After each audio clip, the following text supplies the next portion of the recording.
ఆదివారం హైదరాబాద్లోని స్థానిక పెన్షనర్ భవనంలో ప్రభుత్వ ఉద్యోగులు, రిటైర్డ్ ఉద్యోగులు, జర్నలిస్టులు, వారి కుటుంబ సభ్యులకు హైదరాబాద్కు చెందిన మెడివిజన్ ఆసుపత్రి ఆధ్వర్యంలో ఏర్పాటు చేసిన ఉచిత కంటి వైద్య శిబిరాన్ని రిటైర్డ్ ఉద్యోగుల సంఘం అధ్యక్షులు దండం శ్యామసుందర్ రెడ్డి ప్రారంభించి మాట్లాడారు. పెన్షనర్స్ భవనంలో ప్రభుత్వ ఉద్యోగులు, రిటైర్డ్ ఉద్యోగులు, జర్నలిస్టుల వారి కుటుంబ సభ్యులకు హైదరాబాద్కు చెందిన మెడివిజన్ హాస్పిటల్ ఆధ్వర్యంలో ఏర్పాటు చేసిన ఉచిత కంటి వైద్య శిబిరాన్ని రిటైర్డ్ ఉద్యోగుల సంఘం అధ్యక్షులు దండా శ్యామసుందర్ రెడ్డి ప్రారంభించి మాట్లాడారు. ప్రభుత్వ ఉద్యోగులు, రిటైర్డ్ ఉద్యోగులు, జర్నలిస్టులు తమ హెల్త్ కార్డు ద్వారా ఎంతో పెద్ద రోగమైన పైసా ఖర్చు లేకుండా కార్పొరేట్ వైద్యం పొందవచ్చని అన్నారు. కార్పొరేట్ హాస్పిటల్ ఆధ్వర్యంలో అందించే నాణ్యమైన వైద్యం పొందాలంటే ఇలాంటి ఉచిత వైద్య శిబిరాలను సద్వినియోగం చేసుకోవాలని కోరారు. ఈ కార్యక్రమంలో హైదరాబాద్ మెడివిజన్ హాస్పిటల్ వైద్యులు రెహనా సంతోష్, వాసు, ఆర్గనైజర్ ఖలీల్ అహ్మద్ తదితరులు ఉన్నారు.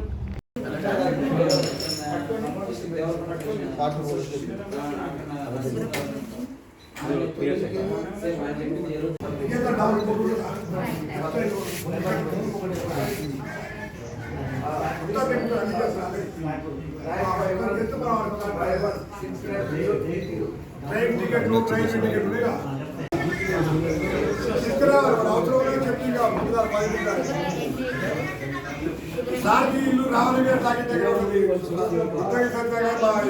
అది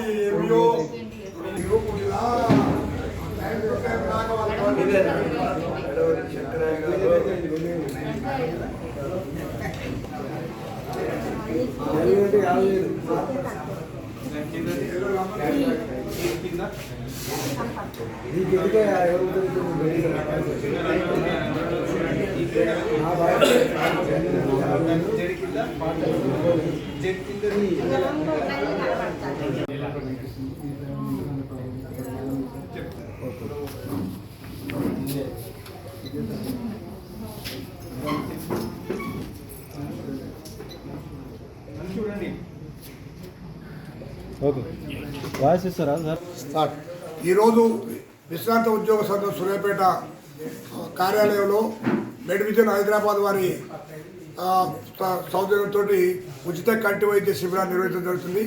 ఈ కంటి వైద్య శిబిరంలో విశ్రాంత ఉద్యోగులతో పాటు రిపోర్టర్స్ మరియు ఆరోగ్యశ్రీ కార్డు ఉన్నటువంటి వారికి ఉచితంగా కంటి పరీక్షలు చేసి ఆపరేషన్ కూడా నిర్వహించడం జరుగుతుంది. కాబట్టి ఈ చక్కటి అవకాశాన్ని మరి విలేకరులు కానివ్వండి, విలేకరుల కుటుంబాలు కానివ్వండి, ఉద్యోగస్తులు, పెన్షన్లు, ఫ్యామిలీ పెన్షన్లు మరి అందరూ కూడా ఈ చక్కటి అవకాశాన్ని సద్వినియోగం చేసుకొని వారు చాలా అనుభవం ఉంది. గతంలో చాలా సంవత్సరాలు ఇక్కడ క్యాంపులు నిర్వహించి మధ్యలో అనివార్య కారణాలు కొన్ని నిర్వహించకపోయి మరి రేటింగ్ కూడా బాగుంది. కాబట్టి ఈ చక్కటి అవకాశాన్ని ఉపయోగించుకోవాలని